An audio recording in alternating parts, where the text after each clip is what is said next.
Well, earlier this week, actually, it wasn't earlier this week, it was last week, Rick and I sat down with Ken Buck, the Republican candidate for the Senate in Colorado, and we saved it just for you. Ken Buck, welcome back to Top Line, sir. Thank you for joining us. I want to start, first of all, congratulations on your primary victory. As you frame the general election campaign, there's been a lot of talk about the Tea Party, whether you're the Tea Party candidate, Tea Party favorite, all that. I just want, in your words, what does the Tea Party movement mean to you? How does it intersect with your candidacy? Well, the Tea Party was huge in my success in the primary. I don't see myself as a Tea Party candidate. I really see myself as a grassroots candidate because a lot of groups came together to help me in the primary process.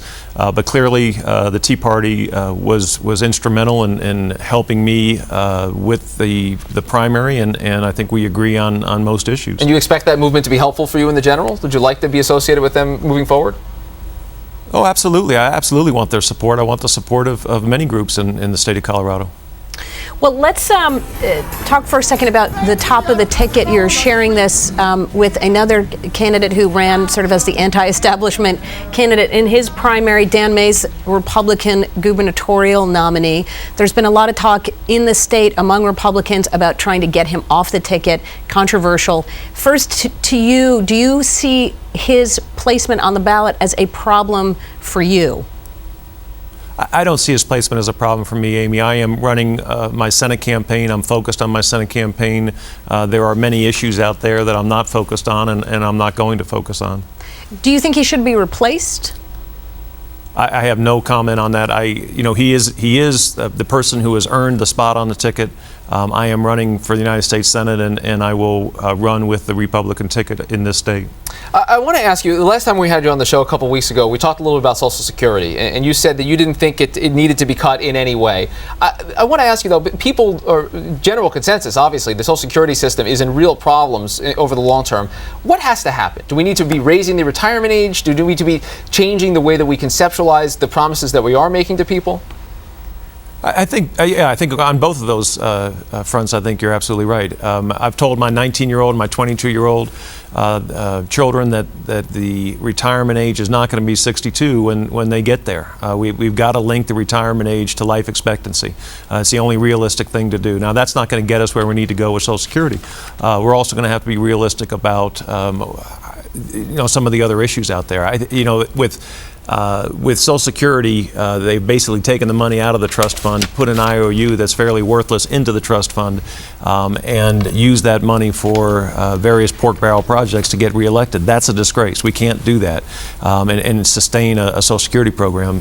The stock market has given us a 7% rate of return on investment since 1928, including the Great Depression, including what happened recently. And Social Security is around a 1.4, 1.5 rate of return. We've got to be able to do better for our seniors that are in the program now, as well as make sure that young workers know the program will be around for them. Just talking for a second about the Deficit Commission, is your expectation that not only will the Deficit Commission come up with some answers to Social Security, like, for example, raising the retirement age? Do you expect to see something like that? I think that is a logical conclusion. I haven't talked to anybody on the commission. I haven't heard what they're discussing, but I think that it is logical to raise the retirement age for workers that are, under 50, under 45. I don't think it's fair to do it to people who are 60 and say you won't be retiring at 62, even though that's what your retirement plan has envisioned. One other big thing that's going to be coming up this fall is discussion over the Bush tax cuts. And I know you want to see them extended across the board. But the question is, should they be paid for? Should they be offset so that we don't add further to the deficit?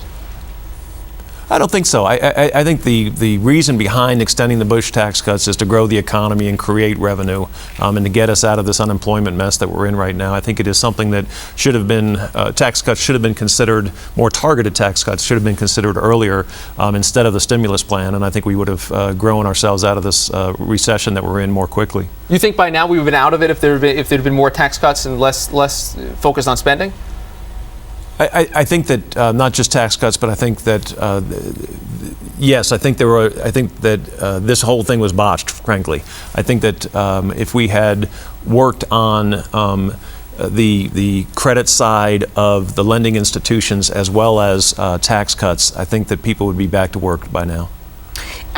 Let's just talk a little bit about the general election campaign, which seemed to kick off almost the minute you won your primary and Senator Bennett won his.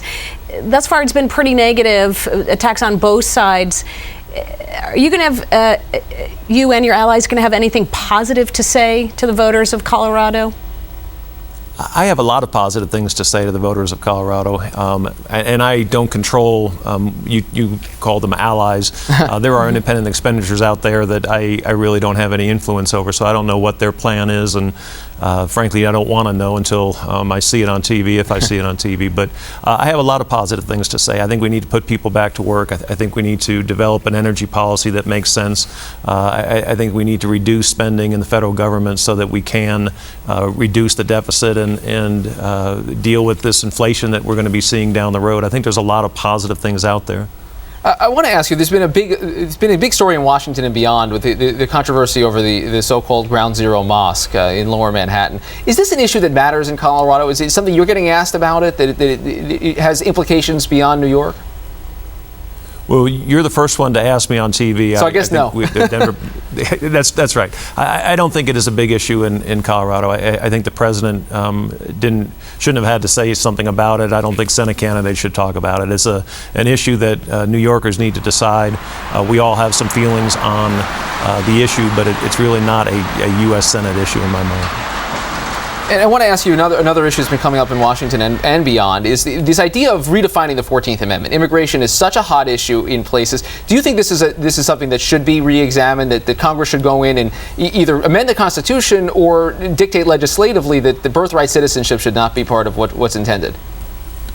I think it's part of the overall idea. I mean, I think when we look at immigration reform, we've got to look at why people come to this country. If we find that a significant number of people come to this country so that their children can be American citizens, I think we certainly need to look at it. My sense is that most people come to this country for economic opportunity, and to have children here, it complicates the situation when when someone is in this country illegally and they have children that are citizens. I certainly don't have a problem with re-examining it, but I don't want to hurt the children who are here now. I think that is a mistake for Republicans and Americans to make. And there you have Colorado Republican Senate candidate Ken Buck. And now it is time for Post Politics. Phil Rucker, his virgin appearance, first ever here on Top Line. It's good to have you here. Thank you. We don't have much time left, but you had a fascinating piece on the South Dakota House race. Stephanie Herseth Sandlin. She's won re-election in the last two races by over 70%. She's a Democrat, and now she's in real trouble. That's right. She's one of the centrist Democrats. She's chair of the Blue Dog Caucus and finds herself with a real race. She's got her strongest challenger she's had yet. The Republican Kristi Noem, a state legislature, is leading in the polls. And Stephanie Herseth Sandlin is out there really trying to make the argument that she's not like other Democrats. She voted against health care. She voted against cap and trade. She voted against the Wall Street bailouts. And she's really trying to highlight the difference between her and the agenda from this White House. Oh, well, we don't have much more time left, but do you think in the end, is Herseth Sandlin going to be able to make that case? We'll see. She's trying to make it, and she's really picking up the campaign now during the August recess, and you know, it's not really clear. I mean, that's a state where people are really highlighting fiscal conservatism. They want the spending to be reined in, and Herseth Sandlin is trying to say she's the voice, the person who can do that, but her Republican opponent is really hammering her on that. Right. We're out of time. That's it.